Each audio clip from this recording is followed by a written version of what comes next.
اے اللہ کے رسول ضرور دیجئے، خزانہ ہو جنت کا کون نہیں لے گا؟ قل، اللہ کے نبی کہتے ہیں کہو، لا حول ولا قوت الا باللہ۔ لو، کس کو یاد نہیں ہوگی یہ؟ لا حول ولا قوت الا باللہ۔ آگے علی العظیم بھی کہہ دیجئے، لا حول ولا قوت الا باللہ العلی العظیم۔ نہ کہنا چاہیں تو کوئی حرج کی بات نہیں، اللہ ہی کی صفت ہے علی اور اللہ ہی کی صفت ہے عظیم۔ علی کے معنی جو بلند ہے اور عظیم کے معنی جو بڑا ہے۔ لا حول ولا قوت الا باللہ اتنا بھی کافی ہے، اور چاہو تو اس کے آگے الا باللہ، باللہ کے بعد العلی العظیم کہہ کر اس کی دو صفتوں کو بھی بیان کر دیجئے۔ جو شخص اس کو اپنا وظیفہ کیا دیکھا جاتا تھا شادی میں؟ ہم کیا دیکھ رہے ہیں؟ کتنی پڑھی لکھی ہے؟ اچھا، خود تو انٹر ہیں، لڑکی چاہیے پی ایچ ڈی والی، نبھا پاؤ گے پھر؟ لڑکی کبھی اپنے سے کم پڑھے لکھے آدمی کے ساتھ رہ پائے گی صحیح سے؟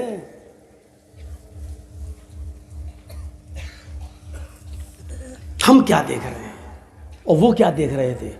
غریب ہے نہیں دیکھا، کالے کلوٹے نہیں دیکھا، جنت میں جوتوں کی آواز سنی اللہ کے رسول نے، یہ جنتی انسان ہے، ضرور اس کے ساتھ میری بیٹی رہے گی تو وہ بھی جنت میں جائے گی۔ تو 2 رکعت وضو بنا کر 2 رکعت تحیۃ الوضو پڑھنا، یہ جنت میں جانے والا یہ بھی ایک راستہ ہے۔ ایک راستہ اور ہے، وضو بنانے کے بعد اب کیا کرو گے؟ نماز پڑھو گے۔ نماز کہاں پڑھو گے؟ مرد ہو تو مسجد میں، اور سنتوں کو، نفل کو گھر میں پڑھنا افضل ہے۔ جیسی اذان ہو جائے اذان کے کلمات دہراؤ، وضو بنائیے، اور وہیں پر آپ اپنے 2 رکعت 4 رکعت جتنی پڑھ سکتے ہو اپنے گھر پہ پڑھیے، پھر مسجد کے اندر جائیے۔ اگر مسجد بہت دور نہیں ہے تو، اگر مسجد دور ہے تو آپ پہلے سے جائیے، پھر وہاں سنت بھی پڑھ لیجئے، یا کم سے کم ایسا کریے کہ پہلے والی سنتیں وہاں پڑھ لیجئے، اور سنت فرض نماز پڑھ کے پھر اپنے گھر آ جائیے، اور فرض نماز کے بعد جو سنتیں پڑھی جاتی ہیں وہ اپنے گھر پڑھ لیجئے آ کے۔ اللہ کے رسول نے فرمایا اپنے گھروں کو قبرستان مت بناؤ، یعنی قبرستان میں قرآن نہیں پڑھا جاتا ہے، اپنے گھروں میں، اور نماز نہیں پڑھی جاتی ہے، اس لیے اپنے گھروں کو قبرستان مت بناؤ، یعنی اپنے گھر کو بالکل قبرستان مت بنا دو کہ اس میں نماز ہی نہ پڑھی جائے، قرآن بھی نہ پڑھا جائے۔ قرآن کی تلاوت بھی کرو اور نماز بھی پڑھو۔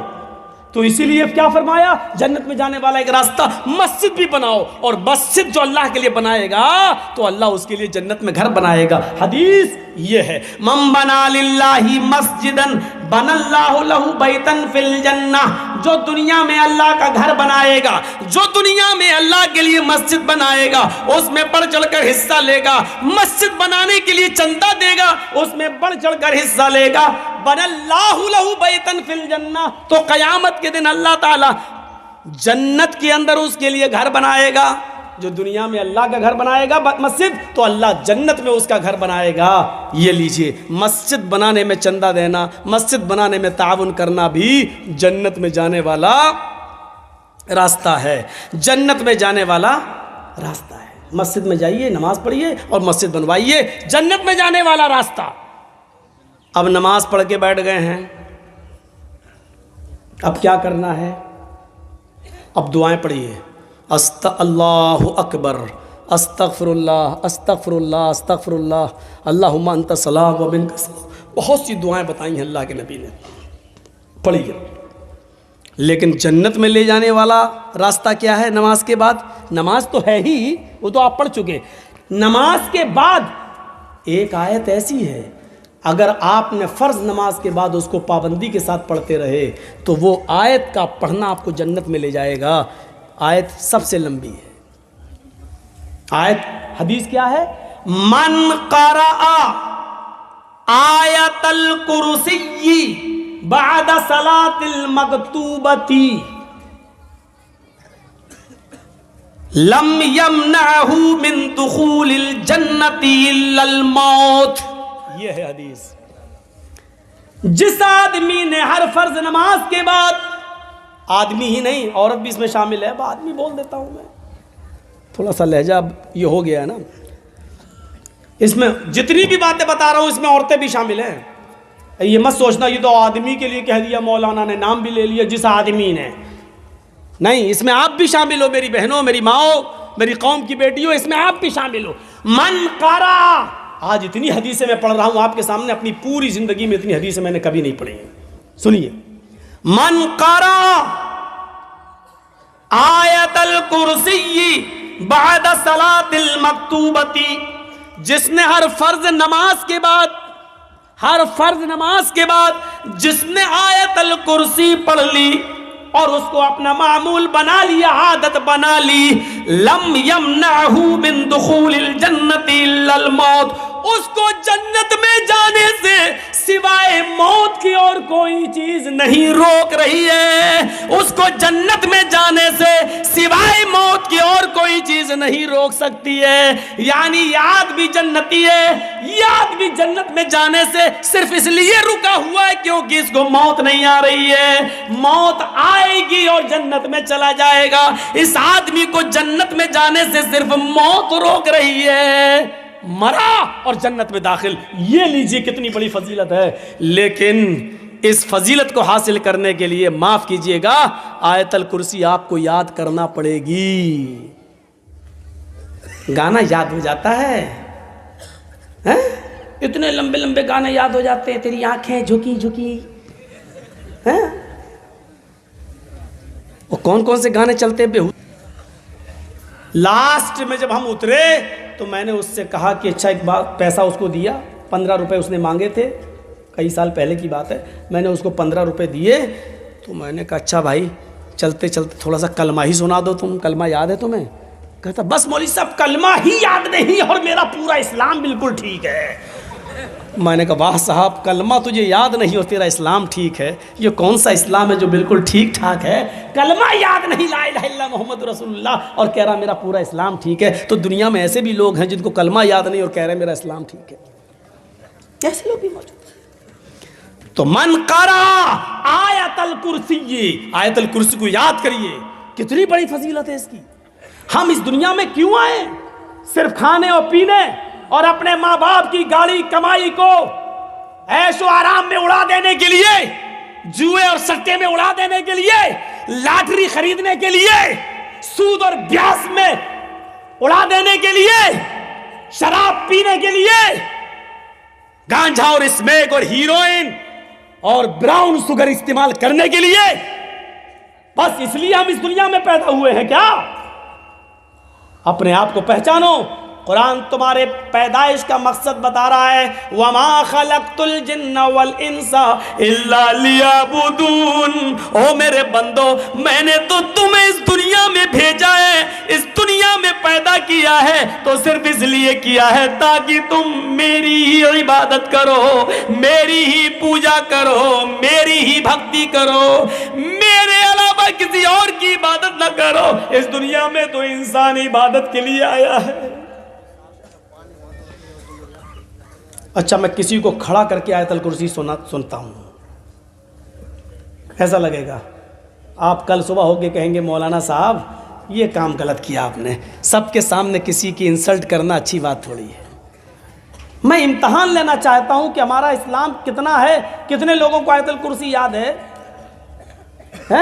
ایک کو کھڑا کر کے پوچھنا چاہتا ہوں, لیکن کل صبح ہماری ہی بدنامی ہوگی.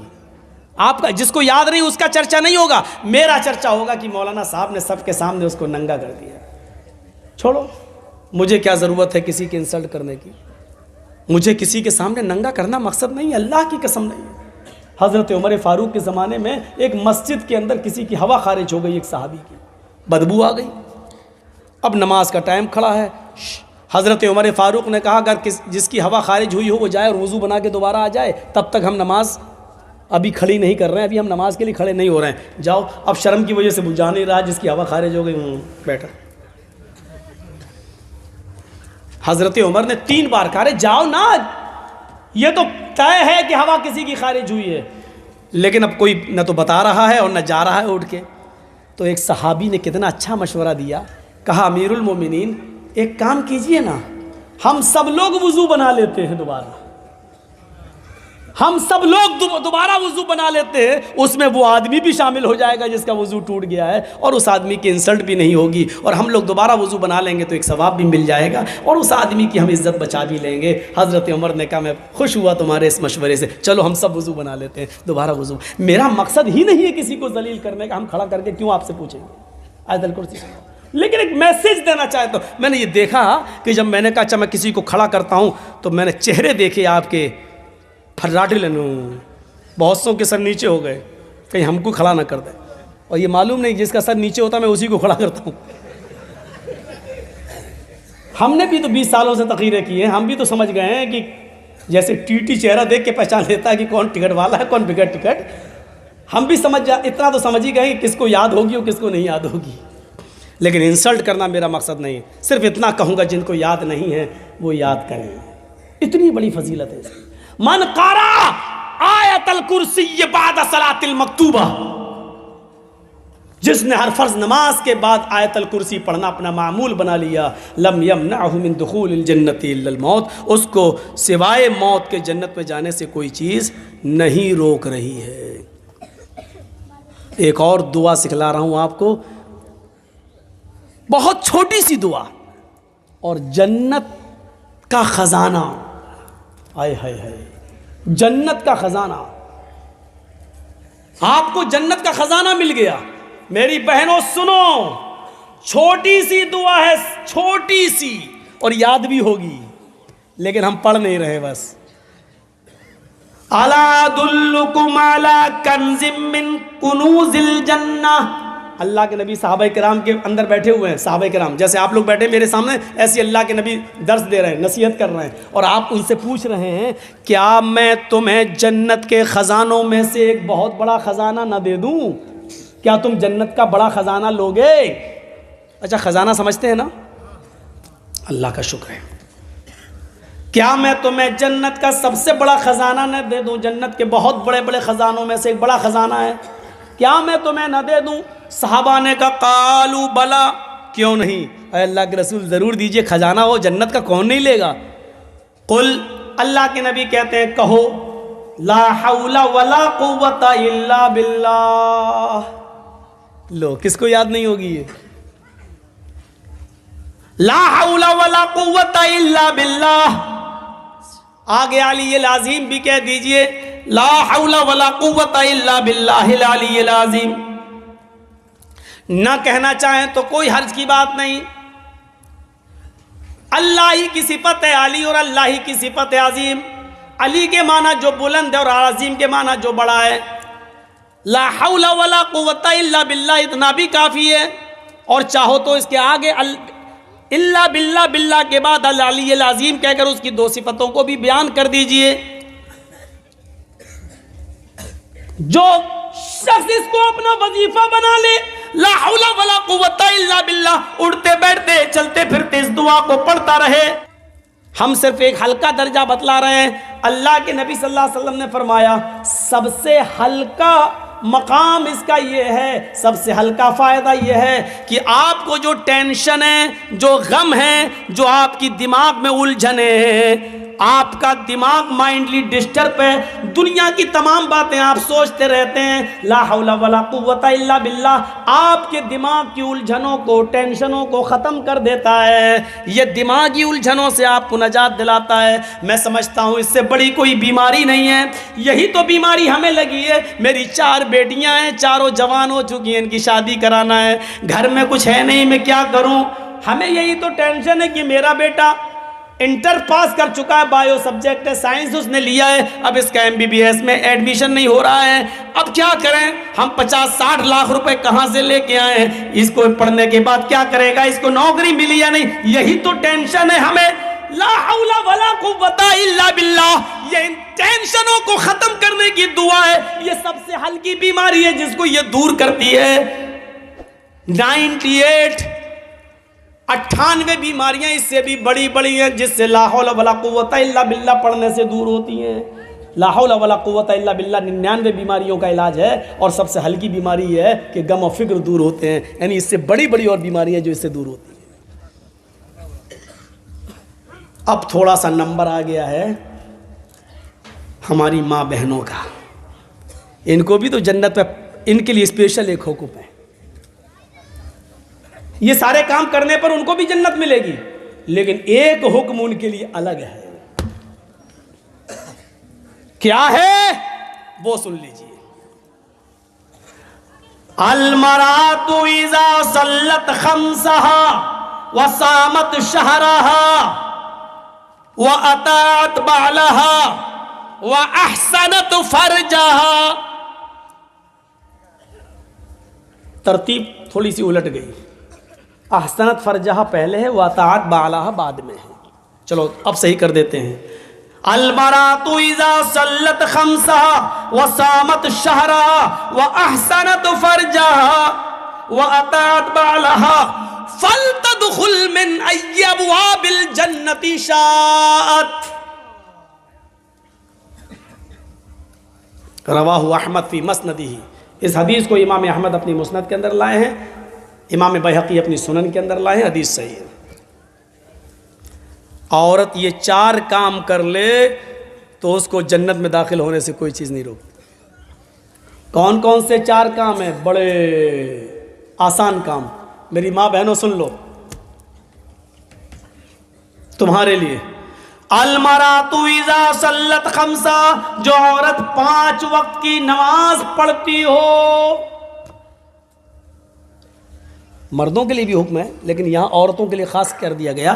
جو عورت 5 وقت کی نماز پڑھتی ہو، وصامت شہرا، اور رمضان کے پورے مہینے کے روزے رکھتی ہو.